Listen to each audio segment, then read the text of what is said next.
की बात कर रहा हूँ, जो पैरामिलिट्री के जवान जो बंगाल के साथ लगा बॉर्डर है बांग्लादेश का, बीएसएफ के जवान वहां पे पहली गोली बीएसएफ को लगती है।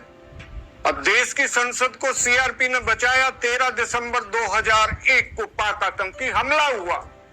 अब सवाल यही है कि 2.5 दिन के सांसद को पेंशन, और जो 40 साल बॉर्डर की चाक चौबंद चौकीदारी कर रहा है उसकी पेंशन बंद।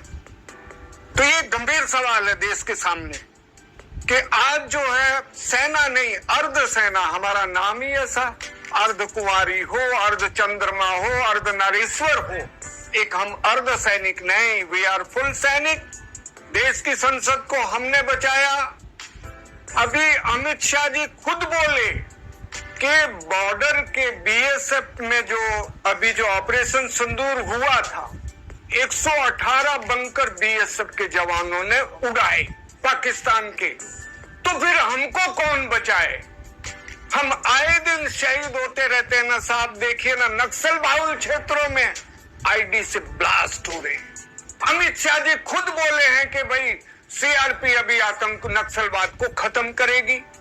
अच्छी बात है, लेकिन हमको जो हमारे साथ बहुत सारे गिले शिकवे हैं साहब। 40 साल देश सेवा दे और इस तिरंगे की रक्षा कौन करता? ताउम्र हम करते, और आखिरी जब समय तय होता है तो वो भी इस झंडे में लिपट के आखिरी समय यमराज के पास ऊपर जाते हैं। हमसे बड़ा राष्ट्रभक्त कोई। तो बीएसएफ की मांग है कि हमसे बड़ा राष्ट्रभक्त कौन है? रणवीर सिंह महासचिव हैं सेंट्रल कमेटी के।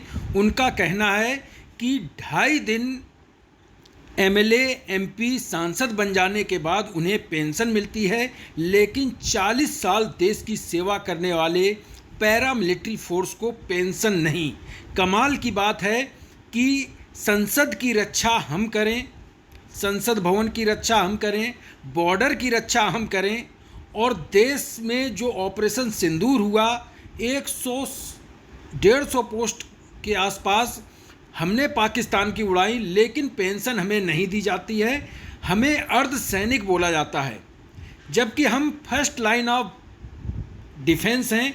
सबसे पहली गोली हमें लगती है, उसके बाद भी हमें पेंशन नहीं दी जाती है। देश के साथ कितनी बड़ी विडंबना है।